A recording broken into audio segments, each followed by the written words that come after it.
میں خبر شامل کرتے ہیں۔ مہر محمد شبیر ارائیں کی رپورٹ کے مطابق کراچی سے 2 مارچ 2025 یکم رمضان المبارک انجمن ارائیاں سندھ پاکستان کا ماہانہ کوارڈینیشن اجلاس مرکزی آفس شرع فیصل کراچی میں منعقد ہوا، جس کی صدارت چودھری افتخار احمد ارائیں نے فرمائی۔ تلاوت قرآن پاک کا شرف حاجی غلام عباس ارائیں چیئرمین انجمن ارائیاں حلقہ قذافی ٹاؤن نے حاصل کیا۔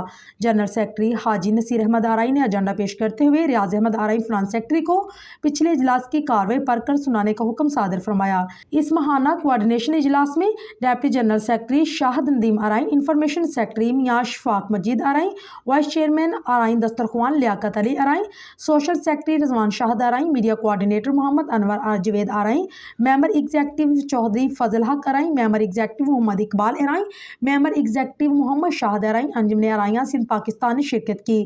انجمن ارائیاں سندھ پاکستان کے حلقہ جات میں کثیر تعداد میں عہدیداران شریک ہوئے، جس میں حاجی غلام عباس ارائیں چیئرمین انجمن ارائیاں حلقہ قذافی ٹاؤن راشد منظور ارائیں، جنرل سیکرٹری انجمن ارائیاں حلقہ شیرپاؤ لانڈی کراچی میاں کاشف ارائیں، جنرل سیکرٹری انجمن ارائیاں حلقہ بلدیہ ٹاؤن رضوان شاہد ارائیں، جنرل سیکرٹری بلدیہ ٹاؤن عاشق حسین ارائیں، صدر انجمن ارائیاں حلقہ منصہرہ کالونی کراچی۔ اس کے علاوہ ارائیں برادری کے معزز مہمانوں نے یکم رمضان المبارک کے باوجود بڑی تعداد میں شرکت فرمائی۔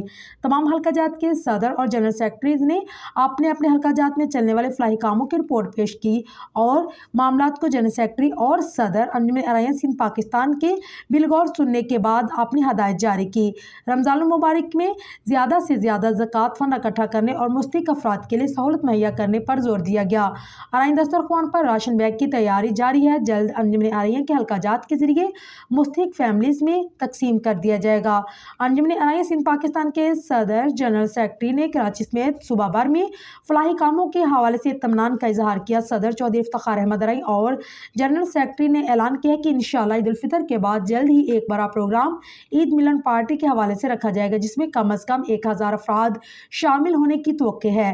ماہانہ کوارڈینیشن اجلاس میں یونٹوں کے عہدیداران کے ساتھ ساتھ کئی اہم معاملات پر سیر حاصل گفتگو کے بعد بھاری اکثریت سے منظوری دی گئی ہے کہ اجلاس کے آخر میں بیماروں کے لیے صحت یابی اور مرحومین کی مغفرت کے لیے دعائیں ہوئی۔ پاکستان کی خوشحالی اور ترقی کے لیے بھی دعائیں کی گئی۔ اللہ تعالیٰ ماہ رمضان کی برکتوں سے تمام مسلمانوں کے گھر میں وسیع رزق حلال کے ساتھ ساتھ برکتیں نازل فرمائے۔